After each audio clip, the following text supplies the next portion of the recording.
नमस्कार दोस्तों, आप देख रहे हैं कल्चरल एंड ट्रैवल जोन। यहाँ पर आपको प्रसिद्ध मंदिरों का इतिहास और मंदिरों से जुड़ी पौराणिक कहानियाँ तथा भारतीय संस्कृति से संबंधित आर्टिकल शेयर किए जाते हैं। आज का आर्टिकल दीपावली के छठे दिन मनाए जाने वाले महापर्व छठ पूजा से संबंधित है। इस महापर्व की मान्यता पौराणिक काल से ही चली आ रही है। तो चलते हैं मुख्य वीडियो पर। दीपावली के छठे दिन मनाए जाने वाले छठ पर्व में छठी मैया और सूर्य देव की विशेष पूजा की जाती है। पौराणिक कथाओं के अनुसार छठी मैया को भगवान सूर्य की बहन और ब्रह्मदेव की मानस पुत्री कहा जाता है। कथाओं के अनुसार जब ब्रह्मदेव सृष्टि की रचना कर रहे थे तो उन्होंने खुद को दो भागों में बांट दिया, एक भाग को पुरुष के रूप में और दूसरे भाग को प्रकृति के रूप में। इसके बाद प्रकृति को भी 6 भागों में बांट दिया गया। प्रकृति का छठा भाग ही छठी मैया थी। कथाओं में भगवान शिव और माता पार्वती के पुत्र कार्तिकेय को छठी मैया का पति बताया गया है। छठ पर्व को महापर्व कहा जाता है। यह त्यौहार वैसे तो भारत व विश्व में कई जगह मनाया जाता है, पर विशेष रूप से छठ पर्व उत्तर प्रदेश, बिहार और झारखंड में बड़े हर्षोल्लास के साथ मनाया जाता है। हिंदू धर्म में छठ पर्व का व्रत सबसे कठिन व्रतों में से एक माना जाता है। महिलाएं अपने बच्चों और परिवार की लंबी उम्र के लिए 36 घंटे का व्रत रखती हैं और 36 घंटे का व्रत रखने वाली महिला की संतान की रक्षा स्वयं भगवान सूर्य करते हैं। छठ पर्व हिंदू लोक आस्था से जुड़ा एक बड़ा पर्व माना जाता है। इस कठिन व्रत के दौरान व्रती महिलाएं 36 घंटे से भी ज़्यादा समय के लिए निर्जला व्रत करके छठी मैया और भगवान सूर्य की उपासना करती हैं और व्रत के अंतिम दिन सुबह उदयमान सूर्य को अर्घ्य देने के बाद व्रती अपना व्रत खोलते हैं।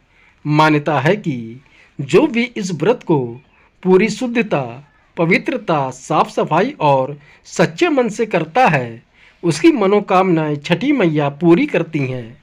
छठ पर्व का व्रत जितना कठिन है उतना ही यह फलदायी माना गया है। ग्रंथों के अनुसार महाभारत काल में जब अभिमन्यु की पत्नी उत्तरा के गर्भ में पल रहे बच्चे का वध कर दिया गया था, तब भगवान कृष्ण ने उत्तरा को छठी माता का व्रत रखने की सलाह दी थी। इससे पता चलता है कि इस व्रत की महिमा पौराणिक काल से ही चलती आ रही है। पौराणिक कथाओं में छठी मैया को संतान प्राप्ति और प्रकृति की देवी कहा गया है। छठी मैया को पौराणिक काल की मातृ देवी का छठा रूप भी माना जाता है। छठ पूजा के महत्व का पता पौराणिक काल की एक कथा से चलता है। कथा कहती है कि सतयुग में एक प्रियव्रत नाम के एक राजा थे जो कि सदैव धर्म के अनुसार अपनी प्रजा का ध्यान रखते थे। उनके राज्य में कोई भी असंतुष्ट नहीं था। राजा की समस्या थी कि उनके कोई संतान नहीं थी। तब महर्षि कश्यप ने राजा से पुत्रेष्टि यज्ञ करवाया, जिसके फलस्वरूप रानी गर्भवती हो गईं।